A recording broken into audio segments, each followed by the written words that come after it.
direct des courses avec la Fédération Anjoumen Centre-Ouest et Oxygène Radio.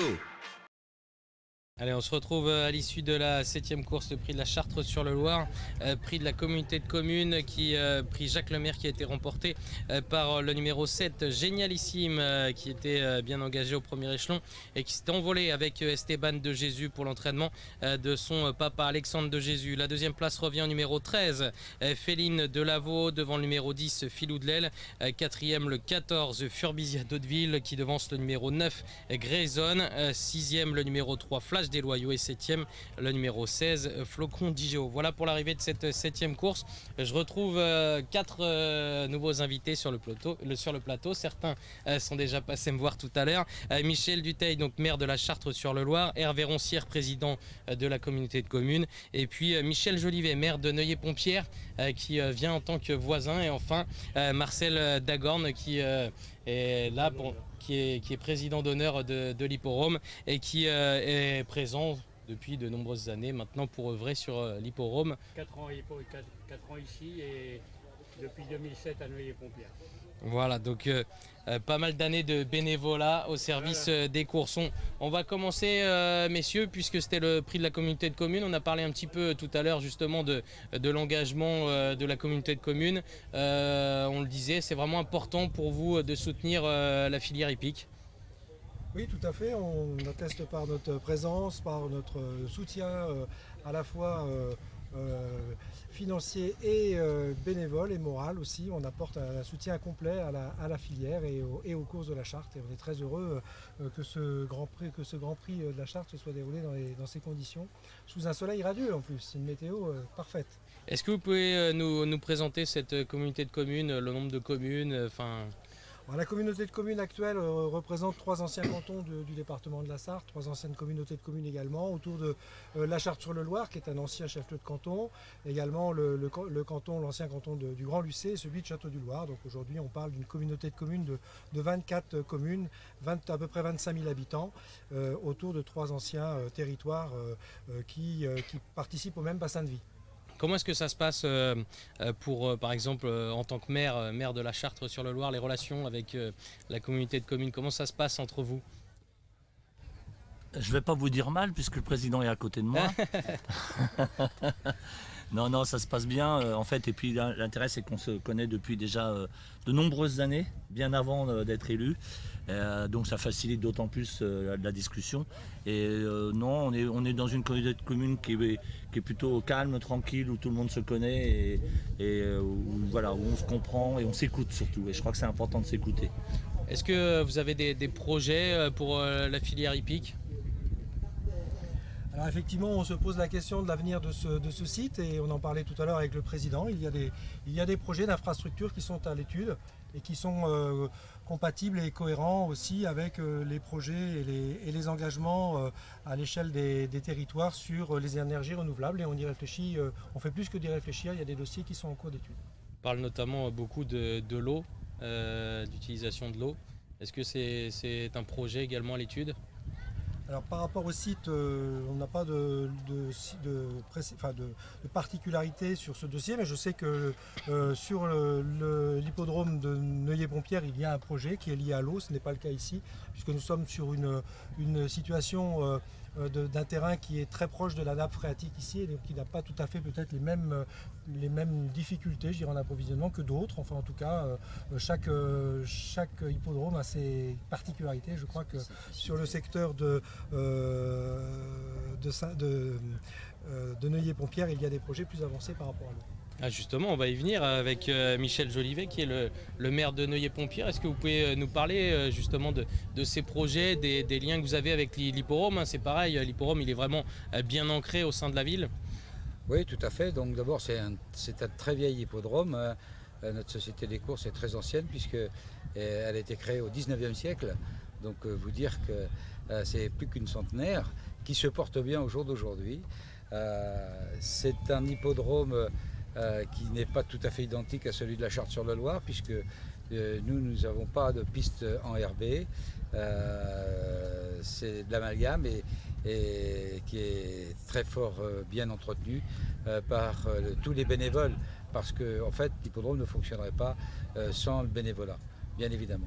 Et la commune de Neuilly-Pompière y participe activement, moralement, bien évidemment, par les subventions aussi, par la dotation de prix également, les offrandes sur les participants qui gagneraient les prix de Neuilly-Pompière et de la communauté de communes par les gerbes de fleurs, les couvertures pour les chevaux et enfin une participation matérielle où je mets à disposition avec nos services techniques notre matériel pour l'entretien de l'hippodrome parce que la particularité c'est que nous sommes la Société des courses propriétaire de cet hippodrome.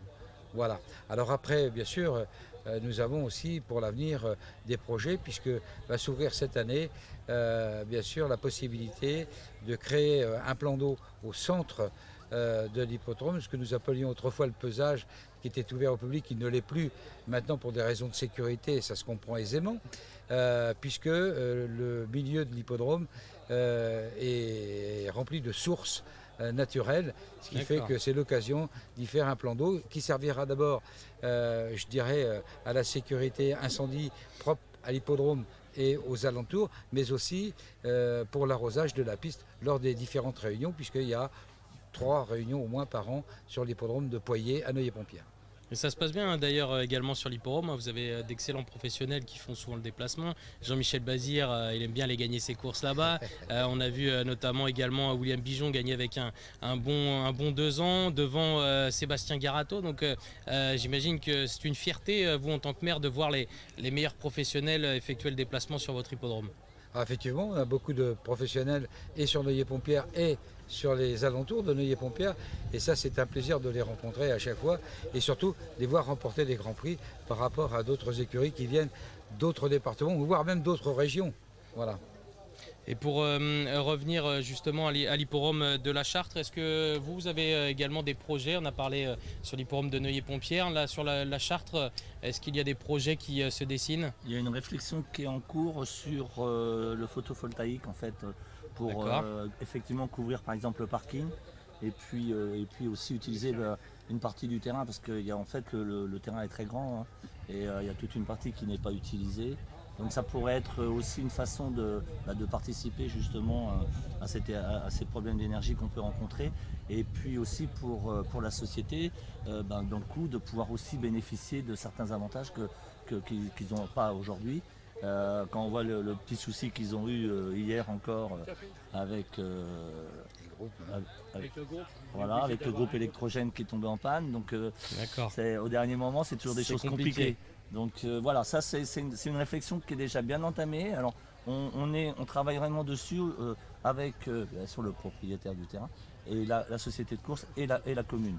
On travaille ensemble, et ça fera aussi partie d'un coup pour la communauté de communes des terrains qui pourront être aménagés puisqu'on va avoir un vrai travail à faire là-dessus aussi. L'intérêt aussi de porter des projets novateurs sur des terrains qui sont exploités régulièrement, mais de façon assez épisodique quand même, et donc de trouver des nouvelles opportunités aussi d'aménagement qui peuvent aussi permettre de compléter les équipements qui sont aussi aujourd'hui un petit peu à compléter. Disons, on n'a pas de tribune et demain des projets photovoltaïques peuvent aussi nous permettre d'améliorer ces équipements. Est-ce que vous avez également en réflexion des projets, par exemple d'utiliser les hippodromes pour d'autres animations? Là je pense par exemple à l'hippodrome de Beaupro, ils vont organiser sur l'hippodrome la projection d'un film en plein air. Est-ce que c'est ce genre d'idée également que vous pourriez Alors Michel, développer? Ils nous ont volé l'idée que tu Voilà. as développée au printemps. Voilà. C'est déjà fait, on a fait effectivement un cinéma driving au mois de juin pour les 24 heures du Mans. À l'occasion du centenaire. Et voilà, et je pense que dans le coup, le président donc, de la société réfléchit pour peut-être renouveler cette projection qui a eu beaucoup de succès d'ailleurs. Donc voilà. C'est quelque chose effectivement qu'on a déjà et qu'on réfléchit pour l'avenir. Utiliser les hippodromes autre que pour les courses hippiques. Ouais. D'accord. Et donc comment ça se passe? Vous travaillez chacun dans votre coin ou est-ce que c'est une réflexion avec la communauté de communes? Comment ça se déroule?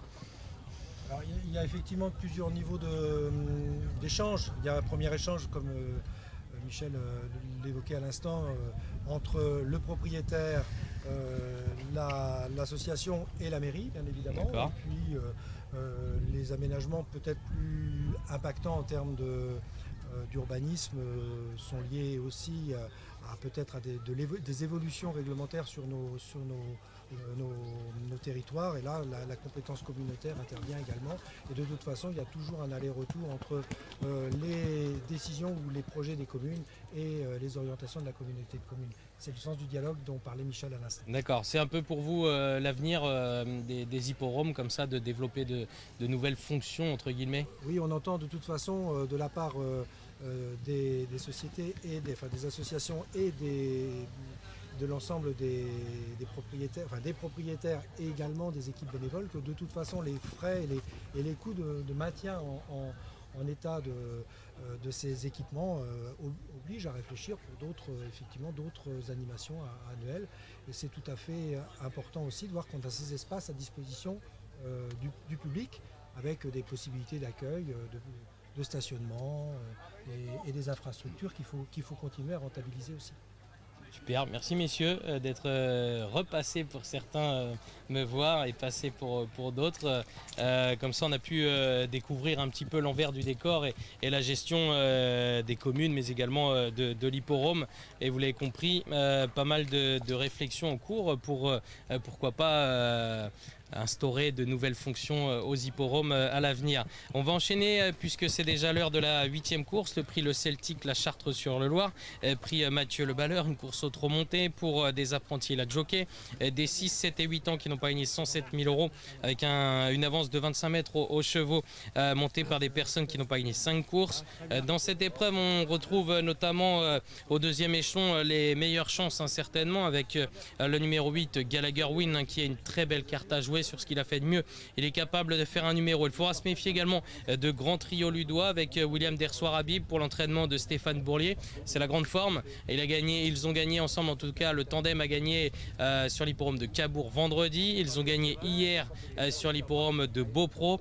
Aujourd'hui avec grand trio ludois, ils ont une très belle carte à jouer puisque ce dernier reste sur une deuxième place à Châteaubriand qui était excellente. Voilà, ce sont les deux favoris. Et puis au premier échelon, il faudra se méfier de Favori Jet qui est capable d'aller de l'avant et de réaliser un numéro, le numéro 4. Enfin, on a également le numéro 5 Fénila qui est assez régulière, ou encore le numéro 10 Gazelle d'Arzal qui peut pourquoi pas surprendre. Voilà pour les différents partants de cette 8e course.